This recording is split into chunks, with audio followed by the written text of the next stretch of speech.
those who watch our podcast, listen to our podcast, know that I am not a political man, but I am a biblical man. Our influence, our voice should be biblical in the way we go about voting, praying, etc. It's very hard to find candidates that perfectly are going to represent what it means to be a Christian. Every Christian must vote.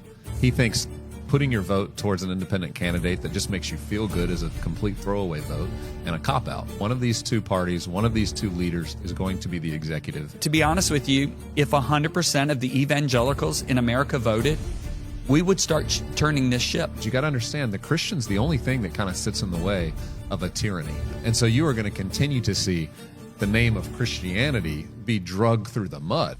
I think, and I know some people are going to be really upset, but...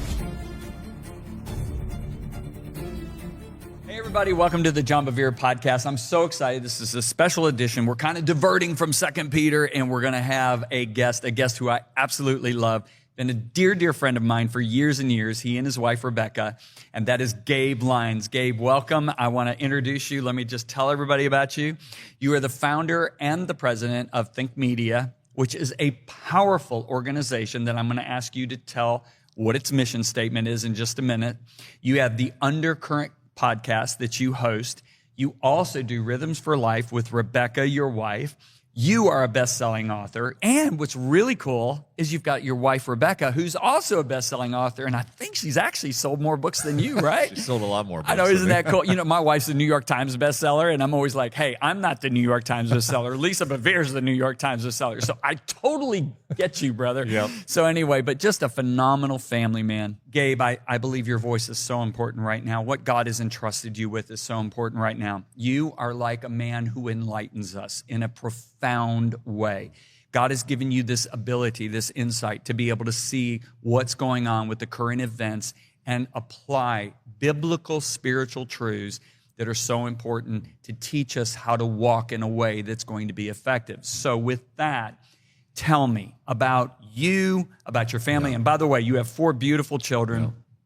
Tell a little bit about Rebecca and your children, and then I'll ask you the question about Think Media. Well, so Rebecca and I, like you and Lisa, I mean, you guys have been incredible mentors. We're so thankful to count you as friends. We've been married now 26 years, 4 children, adopted one, a few years back. So we have a younger one in 5th grade. All the rest are at college age. And have been living in this area for over a decade. But really, Rebecca and I together, we have felt like we've been on mission really since we got married. I mean, it's very much been about how do we pursue what God's put in front of us, keep risking as we move forward, and keep moving into the new opportunities that He's providing to advance truth in our time. I've personally, since I was in my early 20s, felt very called to communicate truth to my generation, dealing with the questions, the conversations, the topics, the current issues that it felt like were so important to my generation. But I was having a hard time always finding Christian leaders that were addressing some of those issues, and especially not through Sunday morning sermons. And so that's been a lot of the work that we began 20 years ago that's now Think Media. Well, I'm so grateful for it because I was just with a group of men, very successful men, and they said, John, why aren't our pulpits in America addressing the current crises that we are going through? Why do they skirt those issues? Why are so many resorting to just giving inspirational messages instead of really tackling the situations of the day? And if you look at John the Baptist, he lost his head for attacking a situation of the day that absolutely was anti-God, anti-biblical. And so, you put yourself at risk, and that's why I respect you and Rebecca so much. You're not afraid of that. You're not afraid of being misunderstood. And I don't know if you realize this, but the subtitle of this podcast is Unchanging Truths in Changing Times, applying changeable truths. Because, Pilate is the one that said to Jesus, what is truth? Right? And why was Pilate saying that? Because truth was changing so much. All right? The standard was changing so much. And so he's like, what is truth? Well, today, any human being who doesn't have a relationship with God would put up their hands and go, what is truth? It's changing every year. And so elaborate more on Think Media, what you really, really are trying to get people to open up to? Yeah, so for 20 years, we've been convening leaders that are Christians, but really positioned in all these different cultural fronts, different industries, whether it's entertainment and media and politics or education, business entrepreneurs, the church and the social sector. And what we're trying to do is always connect them as leaders to one another so they can share information, they can understand how does faith apply to the current world. You know, some of my mentors, one from a distance, Francis Schaeffer, who talked a lot about apologetics. How do we live today? Yeah, I mean, he was writing the books in the 1960s that today I read and go, man, these are so prescient. Like, he understood what was coming. He was trying to warn the church about it.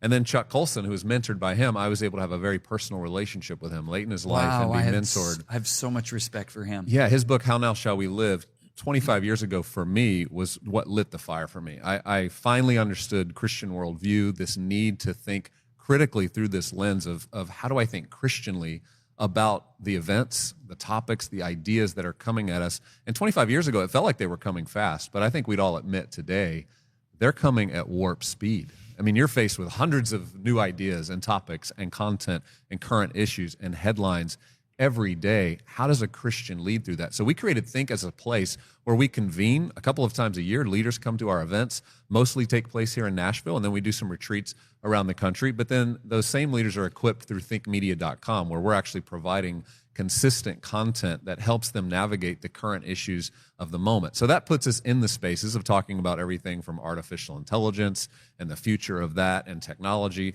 to science, to business, to current issues, to politics, to election seasons. And so I find myself, you know, being a bit of a generalist, trying to understand a lot of these different trends, but now over 25 years, starting to be able to see it maybe a little more clearly than I would have 20 years ago, and starting to see the cycles and the patterns and the ways in which things aren't always that new. Like, they continue to repeat themselves. Right. And so we are just trying to help Christians know how to discern the times, to understand the times, and to really understand how to navigate culture and remain faithful and steadfast, no matter what new topics or ideas are coming, because I think we all understand we're going to be hit with a lot more noise, a lot more information, a lot more propaganda. And how do we stay grounded and anchored? And that's the work of Think, is to help Christians know how to do that, especially on the front lines of culture. Well, I look at you kind of like a modern-day leader of the sons of Issachar. They were the ones in Chronicles, the book of Chronicles, that had understanding of the times to know what Israel ought to do. So I believe God's raised up that type of men and women today that understand the times so that know what we, the church, should do. Because I thought of the scripture before you came on, and this so perfectly describes what so many are doing. But Proverbs 22, verse 3 says, "A prudent person foresees danger and takes precautions. The simpleton goes blindly on and suffers the consequences."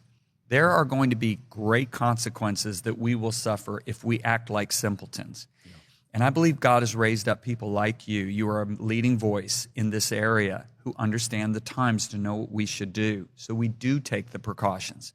So here we are, and the reason I wanted you on is because we're in election season. And of course, this is part of what you communicate. This is not the whole scope. It's a very small aspect, but we are in election season. Hey everybody, spiritual growth doesn't happen by accident. That's why we here at Messenger International are passionate about equipping you with resources to help you grow in your relationship with God. One tool we hope you'll take advantage of is our free MessengerX app. Inside MessengerX, you'll get access to dozens of full-length courses, sermons, audiobooks, and more, all available to you at no cost. Whatever your goals, whether you're looking to discover your calling, develop deeper intimacy with God, find freedom, or improve your relationships, you'll find resources on MessengerX that will help you get there. Download MessengerX today, create your free account, and dive in. Now, back to the podcast.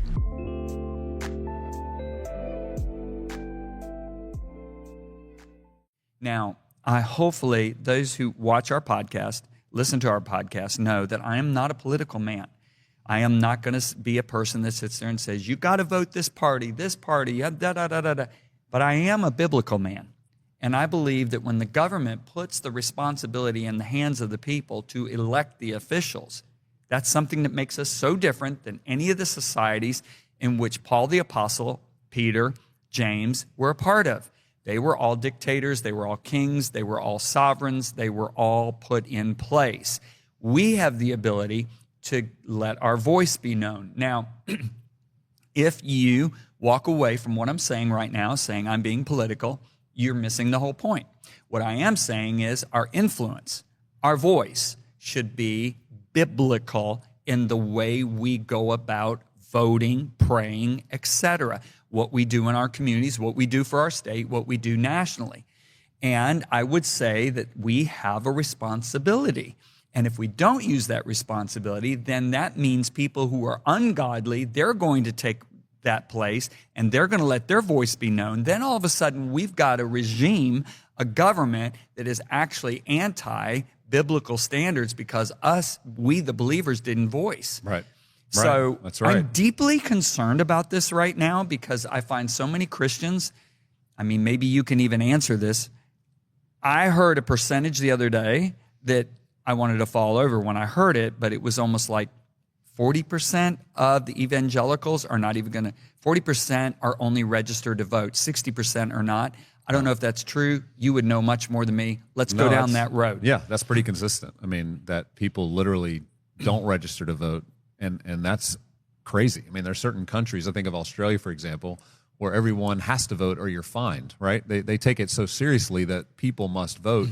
That in America, it's become such a casual thing, which explains a lot of the hyperbole that we hear in the media and why people say such bombastic things because they're trying to get people off their couch to actually go vote. But to your point, we have the most beautiful situation in America. Like our founders and those before us fought to give us the right to choose and to elect. And that we actually are the ones that lead the government, right? The government works for us. That's a republic. People. That's right. It's a republic, not a democracy. Right. As you actually will hear so many political leaders talk about. Democracies are actually not the best setup. Our founders were not for democracy. They were for a republic. They were for a representative republic. And so when we don't choose to elect our leaders, we have completely abandoned this amazing responsibility that we've been given, that's been fought for, that most countries would die to have this opportunity. But in addition to that, you know, our votes can't just be about these elections that take place every 4 years. And you know, you and I are talking about it because it's a presidential election. We're talking about who's going to be the executive, who's the president. But many times we forgo the voting that takes place on an annual basis in our own local communities. But John, you know, this country breaks down into 3,200 counties, roughly, okay? So the 3,200 counties, those counties, each county runs a little bit differently. And it's based on who's the school board, who's your county commissioner, who's your sheriff. You see, these are actually the offices. And I think this was a great experiment where people could watch this play out just a few years ago when COVID policies were being enacted, pushed federally, and you started to see states go, well, I'm not going to adopt that, or I am going to do that. And then you got down to the counties, and whoever your county leadership was, that was determining what your life was going to look like. And so it's a good example and a reminder, these local elections, they matter a lot. Certainly whoever's running this country, our senators, our Congress, our president matters, and party platforms matter, and your vote matters. And sometimes your vote is one that you use to vote against something that you are 100% against. And then sometimes it's you're voting 100% for something.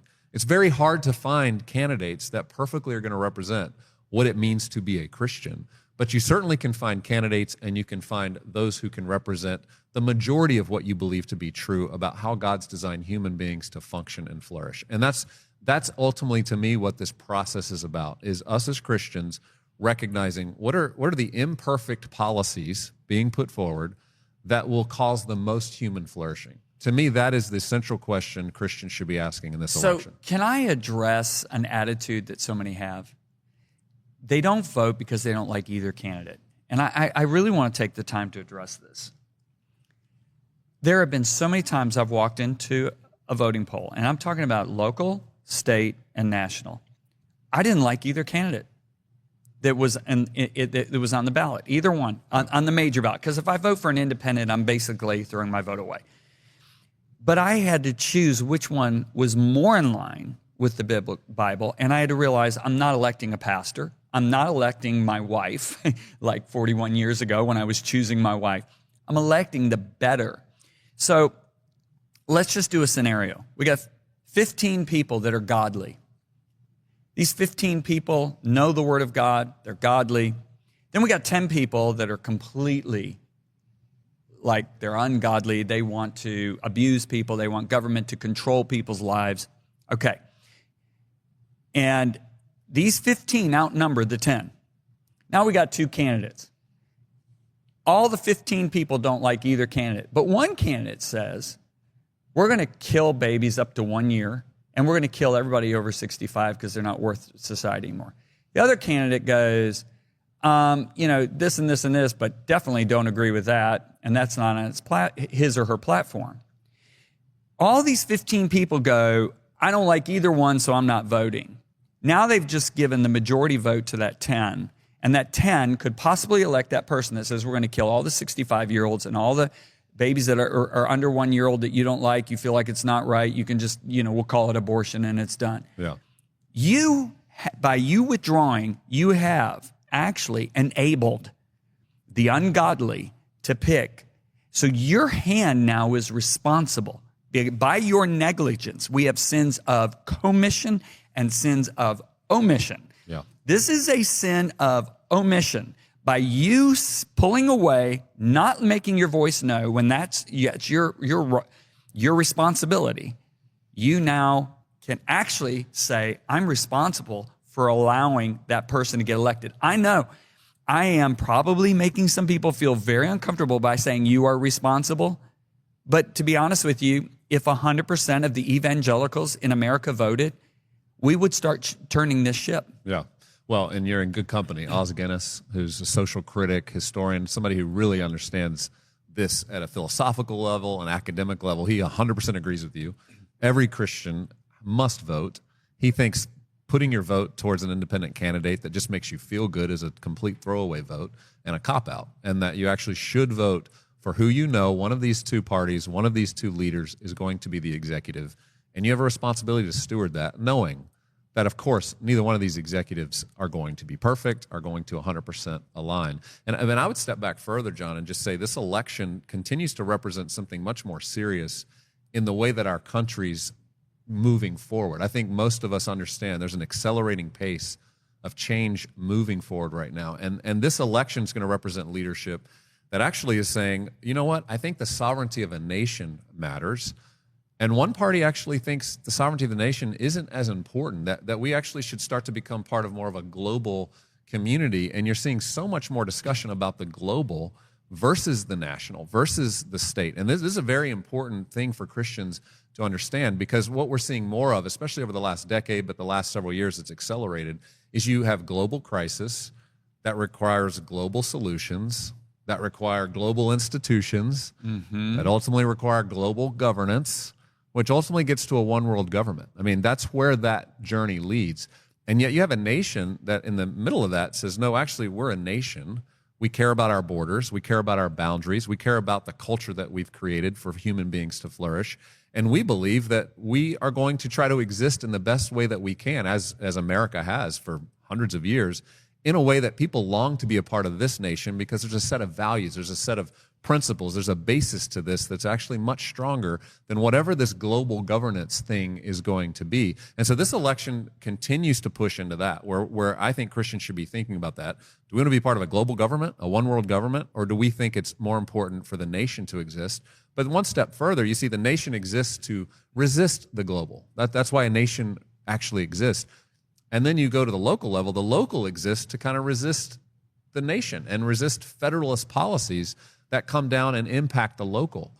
George Washington talks about this 48 times. He makes this reference to Micah 4:4, where he talks about every man sitting under their vine and fig tree. And it's this really interesting reference where when he describes it, he talks about when he retires, he wants to go back to Mount Vernon to sit under his own vine and fig tree. And it's a reference to localism. This idea that every human being actually should have the opportunity to sit underneath their own food source, that they should have their own little plot of land that allows them to be independent. And that verse goes on to say, with no fear of man, that you'd sit in peace, not fearful of somebody coming to take what is yours. It was an ultimate thing that George Washington appreciated because it spoke to individual liberty, individual freedom. And I believe that kind of conversation's a very important one for the Christian right now, because we're moving into a season where resisting tyranny, resisting sort of authoritarian type policies that seek to control individuals versus support individual liberty, families. Those are the things that are part of the ballot as you think about this election season. You know, I just look at there's two regimes right now on a national, local, and even, I mean, it's happening everywhere.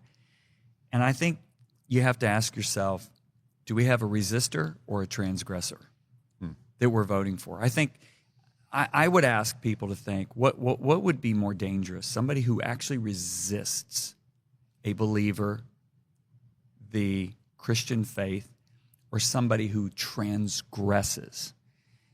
And I think the transgressor, yes, it's wrong, both are wrong, is less dangerous to our individual freedoms under that fig tree than the resistor, because the resistor says, I want to control you, and you're going to believe what I believe, even though I don't really believe in anything. Yeah, I believe in myself. I believe in government. I believe we make our own lives. And I think this is so important that people understand that. You're just allowing people to get into local, state, and national levels that want to control you. Yeah. Well, and we're also in a season, I mean, we're in a civilizational crisis moment. And I've spent some time with world leaders in different contexts, not just in America, in Europe, gathering together to say, look, the West is on the edge of collapse. Western values and ideas that come out of a Christian basis. There's those that run global governmental organizations that their part of their agenda is to actually deconstruct Western values, to say Western values don't matter. You know, these are the values that have said human beings ought to flourish. Life matters. We're made in the image of God. We're designed to have freedom. We're given our rights not from a government. We're given our rights from God. We should have the freedom of speech and assembly. These are all important God-given rights, not state-given rights. And so those who would say we are in this crisis would say, look, there's only three ways through this. One is renewal. Like, people are going to come back to understanding who we are as human beings, how God's designed us to function, and we'll see a complete renewal. There doesn't seem to be a lot of appetite, but I am seeing some breakthrough on that. We are starting to see world leaders come to know Christ and start to speak very openly about the role of Christ. I think of the president of El Salvador, who's speaking out very publicly about his Christian faith and how it's leading him to lead his nation and the flourishing. You know, they've gone from the #1 crime capital in the world to now one of the safest cities in the world in 5 years. So you're having some outspoken, I think of Russell Brand. I mean, people that are these pop figures that many people would have never thought would care about God or Christ. My wife listens all the time. And now he's out there just pronouncing Christian faith and trying to understand it. And I'm not here advocating for, he's a baby Christian, but you're hearing Joe Rogan have conversations about faith and having Christians come on and kind of present, what is a Christian view? Jordan Peterson. I mean, I could go on and on about renewal, that there's a brewing for renewal. So that's possible. Go ahead. The second thing, though, is replacing what this country was. And that's been the track we've been on for a while, replacing this understanding of God with more of a secular idea. And that's not working out so well. We're seeing kind of the outcomes of not valuing the image of God in human beings. We become dehumanized. We have an abortion number that just is unbelievable of how many children have been aborted. I have 2 children with Down syndrome. 9 out of 10 of those children are aborted when the parent is told in utero that their child might have Down syndrome as a diagnosis, even though there's so many false positives that take place in that testing. The point is, replacing God leads to a complete dehumanization of a society. And so the third is we actually devolve into a crisis that essentially is where a lot of leaders would point and say we are, which becomes a group of people that become an anti-Christian group. They start to come against Christian ideas because you got to understand the Christian's the only thing that kind of sits in the way of a tyranny. Because Christians have no allegiance to a government, no allegiance to a king or to even a president or an executive. We have an allegiance to God. That's who tells us what to do. We are going to operate as part of a kingdom that literally sits itself outside of whatever this global rule is going to be. And so that resistance to that is an incredible threat. And so you are going to continue to see the name of Christianity be dragged through the mud because Christians must be gotten out of the way. Yes. And it right now is through rhetoric, but one day it could be actually by force. And so I think what I learned from reading the New Testament, I think of this phrase, enduring patiently. We see it all throughout Revelation. We see it all throughout the New Testament. There's a call for Christians to have patient endurance. It means we're steadfast, we're strong, we're enduring through suffering, we're enduring through, just like in this empire that they were in. They were the minority. They didn't have a lot of power. They were enduring, but they were patient. They were trusting the outcomes of this story. We know how it ends, and that's going to allow us to live with more courage, bravery, and we're going to actually fight for the things that we know God's designed human beings to flourish in. You know, I look at, we've put over 4 million resources into the underground church of Iran, and we've learned so much about Iran. I've been to Eastern Europe quite a bit. I was just in Yerevan, Armenia in the last month.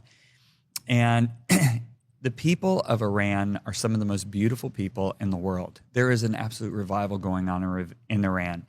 But what's the situation? Iran has a government. They have leaders that are so anti-God, anti-Christianity, anti-Jew, anti-Semitic, and yet here the people are so beautiful. If you look at the same thing happen in Venezuela, all it takes is for the wrong leadership to get that power they want, and then all of a sudden freedoms are lost. I've had so many people from Eastern Europe saying, you guys are walking through what we walked through. We saw it coming. And these are really old people that speak to me. We saw it coming back in the 20s, 30s, 40s, whenever it happened for their nation in Eastern Europe. You guys are walking into this right now. We see all the similar signs that are happening because you're doing nothing. You're allowing it. Your voices are silent. And I think, and I know some people are going to be really upset, but silence is consent. Mm-hmm. When we remain silent, then all of a sudden we are granting access for evil to take a stronger foothold. Yes. And I want to return back to the local, because the local is so important. There is a church that I am in relationship with. And this church, all of a sudden, they started realizing the hideous things that were being taught in high schools, in their public high schools. Like, unbelievable. All about sex change, everything else, affirming and everything else. And so they said, here we are. We're this church with influence. What are we doing just watching this? So one of the executive pastors started going around all the churches and said, look, we can talk about family members that are running. Aren't we part of the family of God? I mean, you're not wanting to lose your 501c3 status because you don't want to talk about, the election. Just say, we got a family member that's running. If you want to vote for the family member, this is who they are. Yeah. They started doing that. They took over the school boards, literally took over in 7 counties around the church, and they took over the city council, and everything started changing. Yeah. They stopped bringing in the books, teaching the students what they were teaching, because why? Leadership. That's right. John Maxwell says something that's so true, and that is that leadership is about influence. And as the leader goes, so go the people. And so this is why what you're doing is so very important. Yeah, well, I think the local is the place. Everybody listening, this comes home to the local. What are you doing to create trusted networks of community? I think when you go through a civilizational crisis where people do have a lot of real fears about the economy, about food supply chains. I mean, we're seeing the medical system fall apart in some ways. The things that people could have relied on forever, at least since we've been living, right? All of a sudden, there's a bit of a question mark, which leads us back to going locally. How are we building parallel structures? How are we creating ways in which people can still flourish when these things break down? The average person in America has 3 days worth of supply of food, right? That's not enough. The power goes out, the storm comes through, a cyber attack takes place. People aren't ready for that, and the church is going to have to step in and be prepared for it. So with the church leaders we work with through Think, we're doing everything we can to help those leaders start to prepare and to see that they're going to be a lighthouse during these moments where people are going to have a lot of fear, but you're able to be steadfast if you're prepared. If you're not prepared, you won't be steadfast. You'll be running around trying to figure out how to survive yourself and not able to supply for the people that are around us. And so we believe every church, every community, every person listening to this should take that leadership role as a Christian to say, I want to care for my community beyond just my family. I don't want to just prep and care for myself in all these crisis moments. I actually want to have an overflow so that when people are fearful or afraid, we can actually help them in their broken state or in their fear. We can lead them to Jesus because they realize that there's something bigger that they're living for that's not just about the comforts of this world. And so these are kind of the practical things that I think people can be doing and church leaders are doing. And I think people listening should be encouraged by that. There's a lot of church leaders thinking about that, working on that. Right. Yeah. You know, I look at overseas because we do so much work overseas. If somebody's got food, somebody's got discipleship materials, all of a sudden now the community is drawn to them because they don't have. So you just made a very good point. If we're thinking community, if we're thinking ourselves, we're not going to do very much. But if we're thinking community, like I look at you and Rebecca, and you actually have people within your group that they actually bought land and said, we want to take care of the community if something happens. Yeah. And he was a very successful businessman, very successful. But he said, you know what? I want to be there for people when they're in need. And so these are things, practical things we can actually do. Yeah. To be a light, to be salt. We're called to be a salt and light into a dark world. And Gabe, when I look at it, Psalm 60 says, darkness is going to cover the earth, and deep darkness the people. But the light shall arise upon you. Arise, not descend. So first of all, you're never going to see darkness and gross darkness on people in the millennium. He's talking about the last days. So I think we just need to understand that we're called to be light. We're called to reveal his light to a dark world. And that takes so many practical aspects. So what are some of the more practical things, other practical things people can do? And also, how can they find out about you? And because here you are doing all this labor. I look at you and Rebecca, you work so diligently, you and your teams of people, to be able to get this information because, to be honest with you, I'm going to kind of reveal myself here. I stopped watching network news probably around 2016. I haven't watched network news at all. Yeah. And I think a lot of people, their question comes to me is, how do we find out the truth? How do we really know what's going on? Yeah. Because people are lying today in leadership, and they're actually really good at lying. They act like they really, really care when they want to control me and dominate me and tell me what I can believe and not believe. Yeah. Where do people get their news source? Where do people get the information that's true? Well, the first thing people have to do is, to this point, is to stay informed, stay aware. You've got to listen to trusted sources. And I look at a trusted source as original sources. So if I'm hearing something crazy in the news, on social media, I'm going to probably not trust that immediately. I'm going to want to dig a little bit deeper. Now, we don't have time to do that. But I will say through Think Media, we try to do that. We try to spend the time and energy to better understand what's happening culturally in this moment. Who should we trust? What should we believe? And so after 20 years, you start to develop a pretty great, robust understanding of the people that are trusted. And so we try to do that for people. But I think for each individual, it's taking account of your inputs. Who are you listening to? Okay, you went over that so fast. Okay, I'm listening right now, this podcast. Yeah. Think Media's done all this work. I want to know what they've done. How do they get a hold of you? Yes. Thank you. Yeah, yes. Think Media, and Think is spelled with a Q. So it's spelled THINQ, media.com. Now, this is a platform where we have over 1,000 talks, 9 minutes long. These are short talks. They inform you on a variety of different topics where we bring together subject matter experts on all of the topics that hit your life, these different industries, and allow you as a leader in culture to think well as a Christian about how to navigate it. We also have, and I have a series and a podcast called Undercurrent. Now, Undercurrent is designed to really help inform Christians of understanding the times, what you and I talked about earlier, to try to understand this current moment, where we sit right now in the middle of the 2020s, what's happening globally, what's happening locally, what are the big issues at hand, how do we as Christians think biblically about how to engage those. So there's a couple of seasons there that people can reference through thinkmedia.com or on any platform. And then I would just say, I wrote a letter to Christian leaders, and I would say to any person listening to this, it's available, it's free, it has over 50 different links and footnotes that would allow you to go a lot deeper into some of what we won't get to uncover today about the moment that we're in.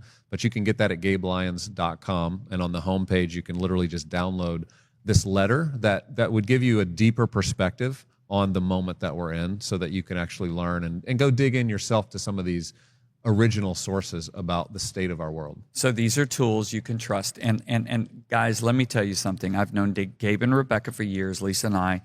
You talk about godly people. I mean, look, you didn't say it. I'm going to say it. You had a son, and your oldest son was Down syndrome, and you love him and enjoy life with him so much, you actually adopted a little girl from China with Down syndrome. Yeah. I mean, this is the kind of people that Gabe and Rebecca are. They love their children. Their children have so much respect for them. Gabe is a very strong, biblically based believer. Now, you guys, you come to me, you're always looking for me to teach the Word of God, to bring biblical principles to light. That's what I'm anointed to do. I'm looking at a man that God has anointed him to do what we are talking about, to really inform his people so they're not ignorant, so they're not the simpleton who just ignores what's happening and gets the consequences. God has anointed this group to be able to get into your hands without you having to go, well, I wonder if this is really going to be true. I wonder if this is trustworthy. No, I'm telling you, I know Gabe is a person. That's why Gabe is on this podcast. That is a wealth of information to help you guide your life, your decisions, who you vote for, how you pray, with much greater understanding. Understanding and knowledge are so important. And so I want to emphasize again, thinkmedia.com, undercurrent. And how, I'm sorry, I need to make sure I know how to do this. How do I get the 50 things that you wrote to leaders? Go to GabeLyons.com. GabeLyons.com, yep, okay. And it's on the homepage. So there's three things, all right? Yep. Okay, I'm making this abundantly clear, Gabe, because you could talk on this podcast for 5 hours, for 10 hours, and we wouldn't have covered all you know because you know so much. I want to make sure they know where to go to get what you know. Yeah, thank you. I appreciate that. I need that help sometimes. Hey, listen, I'm thanking you. We're all thanking you because I don't like taking the time to do that when I'm called to do what I'm called to do. Yeah. Look, Gabe, I'll be honest with everybody. I went down a rabbit hole in 2020. I did, and I admit it. My wife actually said to me, she said, John, you're thinking about this stuff too much. And the problem was I was going to wrong sources. Mm-hmm. The problem was I was listening to just everybody and anybody because I was so desperate for information, sure. right? Yeah. And I've learned from that. This election is the most, I am trying to be so strategic on how I understand what's going on in this election. Right. By going to sources I know and trust. Yeah. And that's why it was really important to have you on today. So I'm thanking you. You don't need to thank me. We are all thanking you for the work you've done. Thank you. Thank you. So what else you want to share? Well, I think, practically, we got to stay informed. That's going to get hard in an AI world. It's going to get hard where censorship's taking place and it's hard to get to original sources. I'm so thankful for Twitter/X, Elon Musk, what he's done there to create a free speech exchange space. That's been huge because what's happening is evil's getting exposed. The light actually is coming upon evil, and that's why I'm encouraged. Like, a lot of people might be discouraged. Man, there's so much craziness going on. No, we're just now seeing the craziness that has been going on. You're now just aware of it. So don't be fretful about that. Be excited that when the truth starts to come out, when evil deeds are exposed and shown in the light, as Ephesians talks about, this is when actual change can take place. So be excited about that. The other thing is people have to gather consistently. We're seeing such a drop-off in church attendance and people coming together in communities. There's more isolation happening. We have got to come together. When we're together in person, I lead a Bible study. Addison's part of that every week on Tuesday mornings. We're a group of men. We just celebrated 5 years of doing this, where every Tuesday morning we are reading the scripture together and we're discussing what is God and the Spirit of God showing to us through these passages. It's not a group that just sits around and talks about our latest stories and all that. No, we are reading the scripture together. You have some massive influencers in that group. Well, and this group has bonded around gathering consistently so that when the rabbit hole comes up of, man, I wonder what's happening in the world, when you always bring that back through a biblical lens, you have such a peace about what God's up to in the world. You don't need to understand it all. You just need to understand that you can trust him and you can walk with him and abide in him faithfully every day. So I want to encourage people, keep gathering consistently. The third thing is create space for dialogue. When election seasons come, a lot of people, especially in the church, start to isolate. They're scared they're going to ruffle feathers. They don't know how to talk about it. That's something I'm excited about. We're even partnering on where we're creating an event on October 3rd that anybody listening to this, you can host. Hundreds of churches will host this throughout America on the night of October 3rd. It's a Thursday night at 7 p.m. And what we do is we work as an organization with every church to provide them with several talks, one of which will be a 9-minute talk that you're doing on how do we have hope beyond politics? How do we make sure November 6th, we are still people of hope, no matter what the outcome of this election is, because we know who's actually in charge. And those talks are a way for a church and a pastor to pull their people together outside of a Sunday morning and say, let's create space to talk about this. We need space where you guys can interact with each other. We can hear some talks. We have Oz Guinness as a part of that, who's I've referenced multiple times. He's been a huge mentor on my life. Some of the ideas I've shared with you today directly have come from him and I's conversations, specifically about how do we think well as Christians and evangelicals about the moment we're in. So that night, this event, and we'll have a link here, I think, that people can access if they're interested. This is a way that they can be proactive. But don't think about them just for them. Get a group, even if it's in your neighborhood, Yeah, even if your it's living people room. you work for. And if you're a pastor, please engage. Yeah, because your people are hungry for it. They're going to other sources. They are listening to influential voices, and they have a lot of them in their life and in their ear.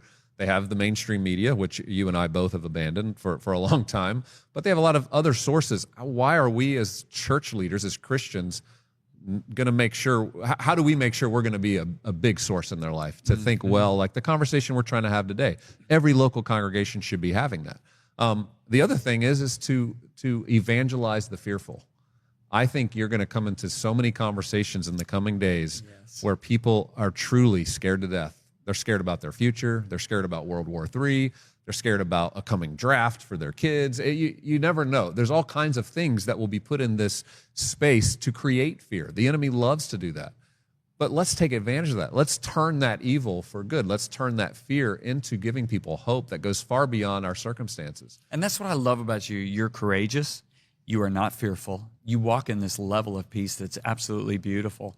So everybody listen to me. I mean, you should always look at the teacher you're listening to. What is their lifestyle? That's Hebrews chapter 13, verse 16, I believe it is. It says, consider their outcome. And I look at the peace that's on Gabe and Rebecca, and it's beautiful. And that's the kind of peace that all of us should be walking in, even though we're living in very, very dark times.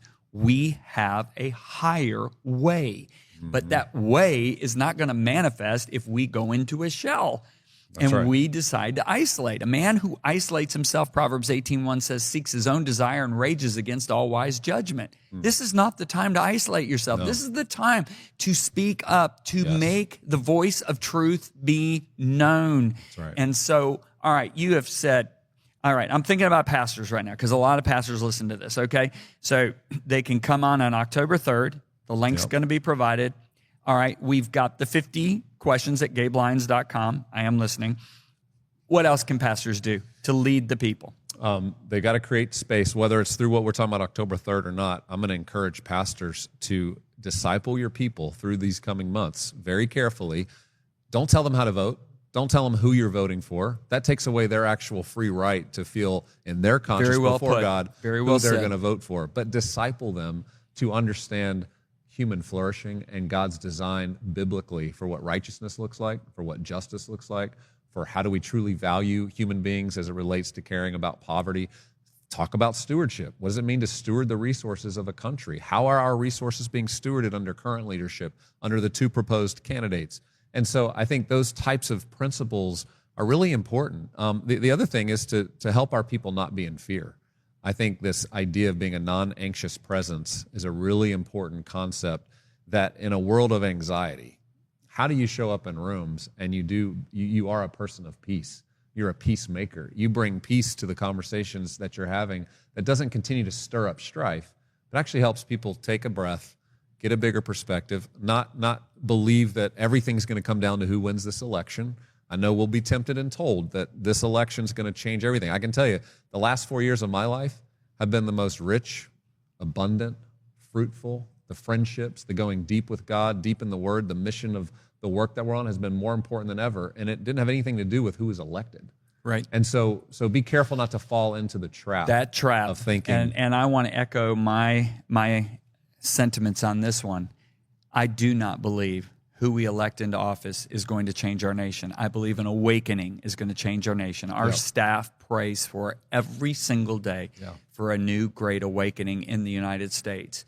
And it is a move of God that changes men and women's hearts. It's not elected officials. That's right. However, the elected officials will determine how much freedoms and rights you're going to be able to have. Yep. And I do want to say this. I felt like a lot of people, when their candidate gets in, or whoever their candidate is, they relax instead of realizing we're still in the same war. There are still the same demons trying to destroy our neighborhoods, our families, our communities, our nation. Yeah. And I almost wonder if the last 4 years, maybe the church woke up a little bit more and started praying a little bit more diligently. I know I can say our team, this coming March, will be 4 years running that we have prayed every single day. We actually pay our employees. So in other words, they clock in at 8. We pray from 8 to 8:20 every single morning. And that's the premium that we put on prayer, because Paul said, pray for those in authority that we might live in a quiet and peaceable life in all godliness and honesty. And I'm convinced if it would have been a republic if there would have been any republics that Paul was a part of, he would have said, pray for those in authority and vote. Let your voice be known so that we might live a quiet and peaceable life in all godliness and honesty. So there's consequences.